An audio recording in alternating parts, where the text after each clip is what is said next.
Hello friends, welcome back to our channel Mom's Daily.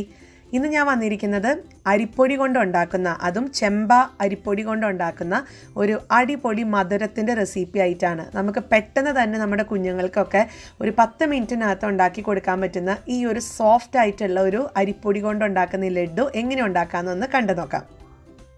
അതിനായിട്ട് ഞാനിവിടെ ഒരു പാൻ വെച്ചിട്ടുണ്ടായിരുന്നു. പാൻ ഒന്ന് ചൂടായി വരുമ്പോഴത്തേക്കും ഇതിനകത്തോട്ട് 1 കപ്പോളം ഉള്ള അരിപ്പൊടിയാണ് ഞാൻ ചേർത്ത് കൊടുത്തിരിക്കുന്നത്. ഞാനിവിടെ ചേർത്ത് കൊടുത്തിരിക്കുന്നത് ചെമ്പ അരിപ്പൊടിയാണ് കേട്ടോ. നിങ്ങൾക്ക് സാധാരണ വെള്ള കളറുള്ള അരിപ്പൊടിയാണെങ്കിൽ അങ്ങനെയും ചേർക്കാം. ഈ ഒരു ചെമ്പ അരിപ്പൊടി ഇതാണ് ഞാൻ എടുത്തിരിക്കുന്നത് ചെമ്പ അരിപ്പൊടി. ഇത് ഒരു ചുമന്ന കളറിലൊക്കെയാണ്, മട്ട റൈസിൻ്റെ ആണ്. അപ്പോൾ അത് ആ ഒരു കളറിലാണ് വരിക. അപ്പോൾ നമുക്ക് ഇതൊന്ന് നന്നായിട്ട് തന്നെ ഒരു ലോ ഫ്ലെയിമിലിട്ടിട്ട് ഒന്ന് ഡ്രൈ റോസ്റ്റ് ചെയ്തെടുക്കണം. ഒന്ന് ഒന്ന് ഇളക്കി കൊടുക്കുക. പിന്നെ ഇത് വറുത്ത അരിപ്പൊടിയാണെങ്കിൽ പോലും ഇതുപോലെ ചെയ്യാൻ മറക്കരുത്. അപ്പോൾ വറുത്തതാണെങ്കിലും വറുക്കാത്തതാണെങ്കിലും ഇതുപോലെ തന്നെ ഒരു പ്രാവശ്യം ചെയ്യണം. അപ്പോൾ അതാ ഞാൻ ഒരു ലോ ഫ്ലെയിമിലിട്ടിട്ട് ഒരു 3 മിനിറ്റ് സമയമെടുത്ത് ഇതൊന്ന് വറുത്തെടുത്തിട്ട് വരാം. ഇപ്പോൾ ഇവിടെ ഏകദേശം ഒരു 3 മിനിറ്റോളം കഴിഞ്ഞിട്ടുണ്ട്. നല്ലൊരു സ്മെല്ലൊക്കെ വരുന്നുണ്ട് അരിയുടെ. അപ്പോൾ ഈ ഒരു അരിപ്പൊടിയുടെ അപ്പോൾ ഈ ഒരു സമയത്ത് നമുക്ക് ഫ്ലെയിം ഓഫ് ചെയ്യാം. എന്നിട്ട് ഇതൊരു പാത്രത്തിലോട്ട് മാറ്റാം. അപ്പോൾ അരിപ്പൊടി വറുക്കുന്ന സമയത്ത് ഇത് ഒത്തിരി അങ്ങ് കളറൊന്നും മാറേണ്ട കാര്യമൊന്നുമില്ല. ജസ്റ്റ് ഒരു 3 മിനിറ്റ് ലോ ഫ്ലെയിമിലൊന്ന് ചൂടാക്കി എടുത്താൽ മതിയാവും. ഇനി അതേ പാനിൽ തന്നെ ഞാൻ ബാക്കി കാര്യങ്ങൾ ചെയ്യുന്നത്. അപ്പോൾ ആദ്യം ഞാൻ ചേർത്ത് കൊടുക്കുന്നത് പാലാണ്. ഇത് തിളപ്പിക്കാത്ത പാലാണ് ഞാൻ ചേർത്ത് കൊടുത്തിരിക്കുന്നത്. അപ്പോൾ 1 കപ്പ് അരിപ്പൊടിക്ക് 2 കപ്പോളം ഉള്ള അതേ കപ്പിൽ അളവ് 2 കപ്പ് പാലെടുത്തിട്ടുണ്ട്. അപ്പോൾ ഈ പാലൊന്ന് നമുക്ക് ചെറുതായിട്ടൊന്ന് ചൂടാവാൻ തുടങ്ങുന്ന സമയത്ത് ഇതിനകത്തോട്ട് നമ്മൾ പഞ്ചസാര ചേർത്ത് കൊടുക്കുന്നുണ്ട്. ഞാനിവിടെ 1/4 കപ്പോളമുള്ള പഞ്ചസാരയാണ് ആദ്യം ചേർത്ത് കൊടുക്കുന്നത്. പിന്നീട് ഞാനിവിടെ ചേർത്ത് കൊടുത്തിട്ടില്ലായിരുന്നു കേട്ടോ. പക്ഷേ നിങ്ങൾക്ക് ആദ്യം ഒരു 1/4 കപ്പോളം ചേർക്കാം. എന്നിട്ട് കൂടുതൽ വേണമെന്നുണ്ടെങ്കിൽ കൂടുതൽ ചേർക്കാം.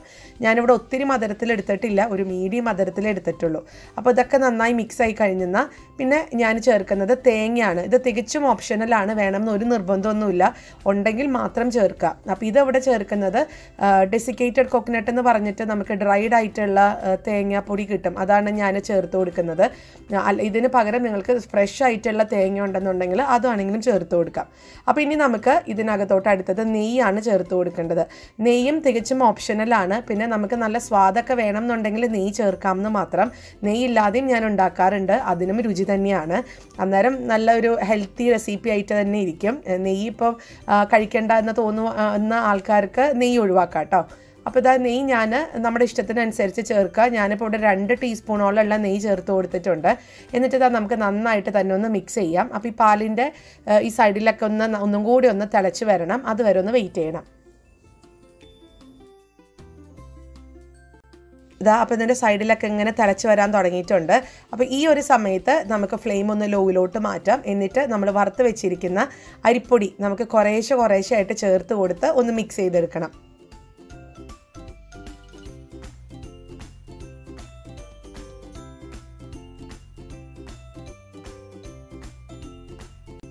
ഇനി നമുക്കിത് നന്നായിട്ട് തന്നെ ലോ ഫ്ലെയിമിൽ തന്നെ ഇട്ടിട്ട് ഈ പാലും ഈ ഒരു അരിപ്പൊടിയും കൂടെ ഒന്ന് മിക്സ് ചെയ്തെടുക്കണം.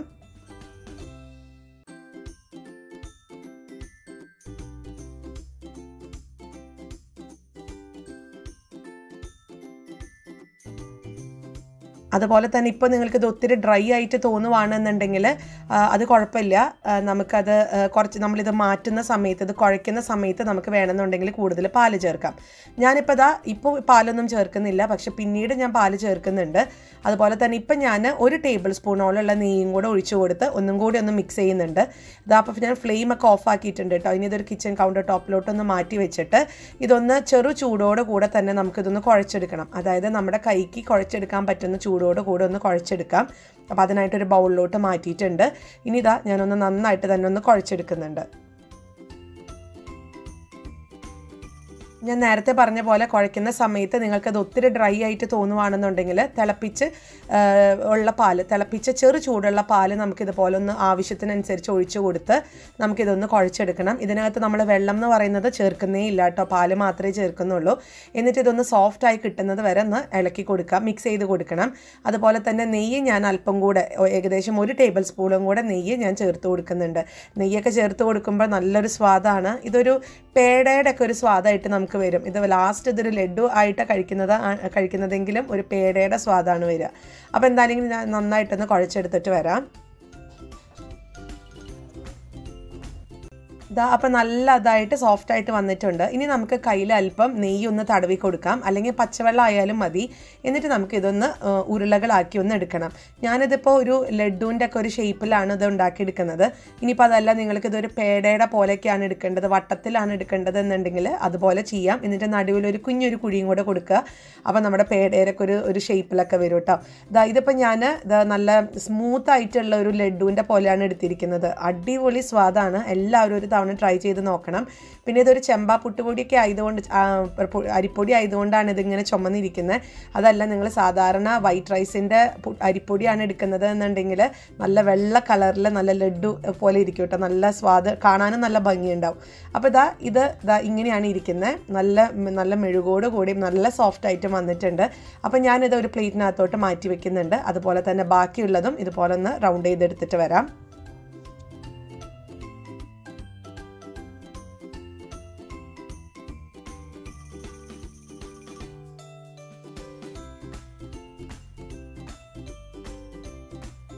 അതുപോലെ തന്നെ ഒരു റിക്വസ്റ്റ് ഉണ്ട് എല്ലാവരുടെ അടുത്തും.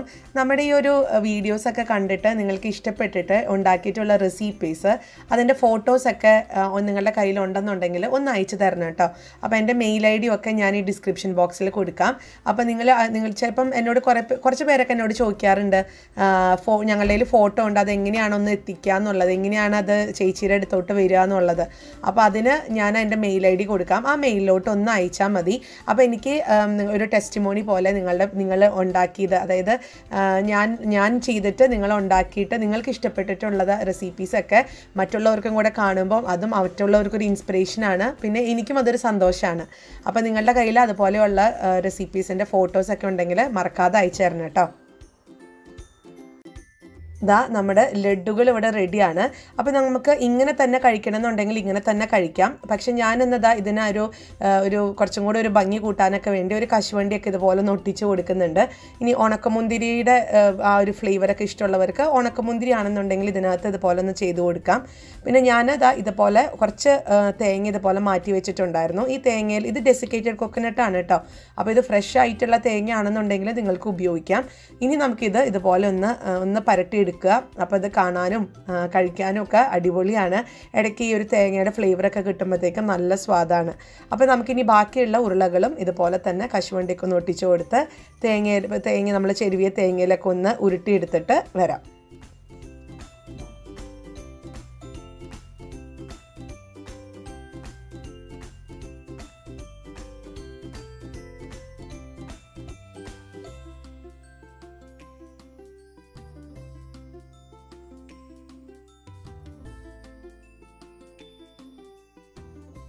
അതുപോലെ തന്നെ ഈ ഒരു റെസിപ്പി നമുക്ക് റവ വെച്ചിട്ട് ഉണ്ടാക്കിയെടുക്കാൻ പറ്റുന്നതാണ്. അപ്പോൾ നിങ്ങളുടെ വീട്ടിൽ ഇപ്പോൾ അരിപ്പൊടിക്ക് പകരം റവയാണ് നിങ്ങൾ ഉപയോഗിക്കുന്നതെങ്കിൽ ഇതേ പ്രോസസ്സ് തന്നെയാണ് ചെയ്യേണ്ടത്. ആദ്യമേ ഒന്ന് വറുത്തെടുത്തതിന് ശേഷം അതൊന്ന് മാറ്റി വയ്ക്കുക. എന്നിട്ട് നമ്മൾ ഈ ചെയ്ത പോലെ തന്നെ പാല് തിളപ്പിക്കുക, പഞ്ചസാര ഇടുക, നെയ്യ് ചേർക്കണമെന്നുണ്ടെങ്കിൽ നെയ്യും ചേർത്ത്, തേങ്ങ ഇഷ്ടമാണെങ്കിൽ തേങ്ങയും ചേർത്ത്, ഈ പറയുന്ന റവയും കൂടെ ചേർത്ത് കൊടുത്ത് നന്നായിട്ട് മിക്സ് ചെയ്യുക. എന്നിട്ട് ഇതുപോലെ തന്നെ കുഴച്ചെടുക്കാം. അപ്പോൾ എല്ലാം ഒന്ന് തന്നെയാണ്. നമ്മളെടുക്കുന്ന ഇൻഗ്രീഡിയൻസിന് ഈ പറഞ്ഞ അരിപ്പൊടിയും അതുപോലെ റവ ഇതും രണ്ടും തമ്മിൽ മാത്രമേ ഒരു വ്യത്യാസമുള്ളൂ. നമ്മുടെ അടിപൊളി ലഡു, അതായത് നമ്മൾ ചെമ്പ അരിപ്പൊടി കൊണ്ട് ഉണ്ടാക്കിയിട്ടുള്ള സൂപ്പറായിട്ടുള്ള ലഡു ഇവിടെ റെഡിയാണ്. കുഞ്ഞുങ്ങളൊക്കെ വീണ്ടും വീണ്ടും ചോദിച്ച് കഴിക്കുന്ന ഈ ഒരു ലഡു എല്ലാവരും ട്രൈ ചെയ്ത് നോക്കുക. പിന്നെ ഇതിങ്ങനെ സ്റ്റോർ ചെയ്ത് വെക്കണമെന്നുണ്ടെങ്കിൽ നമുക്ക് 3-4 ദിവസം നമുക്ക് ഈസി ആയിട്ട് സ്റ്റോർ ചെയ്ത് വെക്കാം. അതിനായിട്ടൊരു കണ്ടെയ്നറിനകത്ത് നല്ലൊരു പാത്രത്തിൽ അടച്ച് ടൈറ്റായിട്ട് വെക്കുക. എന്നിട്ട് അത് ഫ്രിഡ്ജിനകത്ത് വെക്കുക. എന്നിട്ട് ആവശ്യാനുസരണം എടുക്കുക. അങ്ങനെയും ചെയ്യാം. അപ്പോൾ ഞാനിവിടെ ഒരാഴ്ചയൊക്കെ കുഞ്ഞുങ്ങൾക്ക് ഇതുപോലെയൊക്കെ സ്നാക്കായിട്ട് ഒരു ഹെൽത്തി സ്നാക്ക് എന്നൊക്കെ പറഞ്ഞ് ഞാൻ ഉണ്ടാക്കി വെക്കാറുണ്ട്. അപ്പോൾ ഞാനതൊന്ന് മുറിച്ച് കാണിക്കാം. ഇതൊന്ന് തുറക്കുവാണ് കേട്ടോ. നല്ല സോഫ്റ്റ് ആയിട്ട് തന്നെയാണ് ഇതിനകമൊക്കെ ഇരിക്കുന്നത്. ശരിക്കും ഇതൊരു പേടയുടെ സ്വാദ് തന്നെയാണ്. എല്ലാവരും ട്രൈ ചെയ്ത് നോക്കുക. എന്നിട്ട് എങ്ങനെ ഉണ്ടായിരുന്നു എന്നുള്ള അഭിപ്രായം ഒന്ന് കമൻറ്റ് ബോക്സിൽ അറിയിക്കുക. അതുപോലെ തന്നെ നമ്മുടെ ഈ ചാനൽ നിങ്ങൾ ആദ്യമായിട്ടാണ് കാണുന്നതെങ്കിൽ സബ്സ്ക്രൈബ് ചെയ്യാനും മറക്കരുത് കേട്ടോ. അപ്പോൾ അടുത്തൊരു വീഡിയോ ആയിട്ട് നമുക്ക് ഉടനെ കാണാം. അൻറ്റിൽ ദെൻ ബൈ.